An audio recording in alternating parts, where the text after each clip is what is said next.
పునర్జన్మ లేదా గత జన్మ నిజంగా ఉంటుందా అనే ప్రశ్న చాలామందికి వస్తుంది. హిందూ మరియు ఇతర అనేక మతాల వారు వారి అభిప్రాయాలను వివిధ రకాలుగా చెప్పారు. కొంతమంది గత జన్మ ఉంది అని, కొంతమంది ఉండదు అని, ఇలా అనేక రకాలుగా చెప్పడం జరిగింది. మీకు ఎప్పుడైనా ఇలా అనిపించిందా? మనం ఏ చోటికైనా వెళ్ళినప్పుడు అక్కడికి ముందే వెళ్ళినట్టు అనిపిస్తుంది. కొత్త వారితో మాట్లాడినప్పుడు వారితో ముందే మాట్లాడినట్టు మరియు వారితో మనకు ముందే సంబంధం ఉన్నట్టు అనిపిస్తుంది. ఇలా మీకు కూడా అనిపించిందా? అనిపిస్తే కామెంట్ చేయండి. ఇవన్నీ గమనించిన తర్వాత నిజంగానే గత జన్మలు, పునర్జన్మలు ఉన్నట్టే అనిపిస్తుంది కదా. పునర్జన్మపై ఆధునిక పరిశోధనలు కూడా జరుగుతున్నాయి. కొన్ని కేసుల్లో చిన్నపిల్లలు తమ గత జన్మను గుర్తు చేసినట్లు చెప్పిన సందర్భాలు ఉన్నాయి. గత జన్మ గురించి శ్రీకృష్ణుడు భగవద్గీతలో చెప్పిన కొన్ని విషయాలు ఇప్పుడు మనం చూద్దాం. భగవద్గీతలో శ్రీకృష్ణుడు గత జన్మల గురించి కొన్ని ప్రధానమైన విషయాలు చెప్పారు. ముఖ్యంగా పునర్జన్మ, కర్మ సిద్ధాంతం మరియు ఆత్మ యొక్క నిత్యత్వం గురించి విపులంగా వివరించారు. ఈ విషయాలు భగవద్గీతలో వివిధ అధ్యాయాలలో కృష్ణుడు చెప్పినవి. ఇప్పుడు అవి తెలుసుకుందాం. మొదటిది పునర్జన్మ.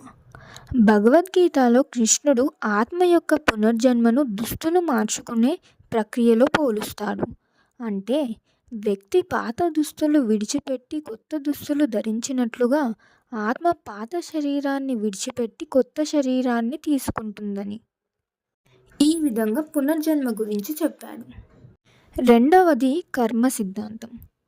కర్మ మరియు దాని ఫలితాల గురించి భగవద్గీతలో శ్రీకృష్ణుడు చాలా విషయాలను చెప్పాడు. కృష్ణుడు ప్రతి యుగంలో కూడా భక్తులను రక్షించడానికి మరియు దుర్మార్గులను నాశనం చేయడానికి అవతారం ఎత్తుతాడు. పర్వ మానసికతతో చేసే కర్మలు మాత్రమే మనిషిని కర్మ బంధనం నుండి విముక్తి చేస్తాయి. మూడవది ఆత్మ యొక్క నిత్యత్వం. భగవద్గీతలో శ్రీకృష్ణుడు ఆత్మ యొక్క నిత్యత్వాన్ని వివరిస్తాడు. అంటే ఆత్మ జననం మరణం ఎరుగదు, అది నిత్యము శాశ్వతము.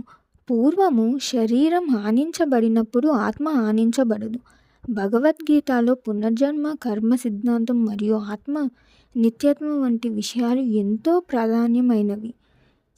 ఈ సిద్ధాంతాలు మనం చేసే పనుల పట్ల, ధార్మికత పట్ల మరియు జీవితంలో ఉన్న ముఖ్యమైన విలువల పట్ల స్పష్టత ఇస్తాయి.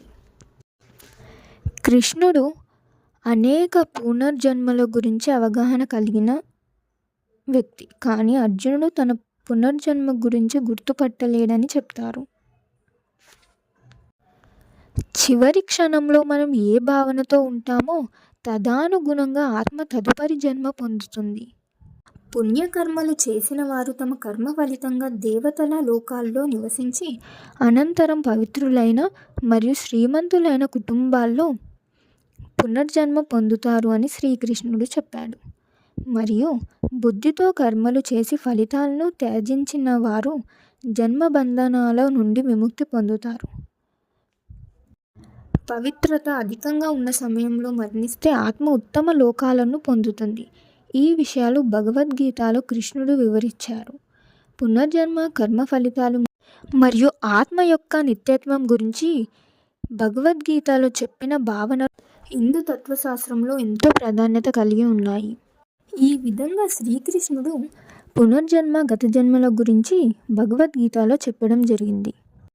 ఇలా హిందూ మతం, బౌద్ధ మతం, జైన మతం వంటి తత్వశాస్త్రాల ప్రకారం పునర్జన్మలు మనస్సు మరియు కర్మ ఆధారంగా జరుగుతాయి. కర్మ అంటే మనం చేసిన పనులు, ఆ పనుల ఫలితాలు మనకు తదుపరి జన్మలో అనుభవించాల్సి ఉంటుంది అని అనేక విధాలుగా చెప్పడం జరుగుతుంది. మరి మీకు ఈ పునర్జన్మ, గత జన్మల గురించి ఏ విషయమైనా తెలుసా?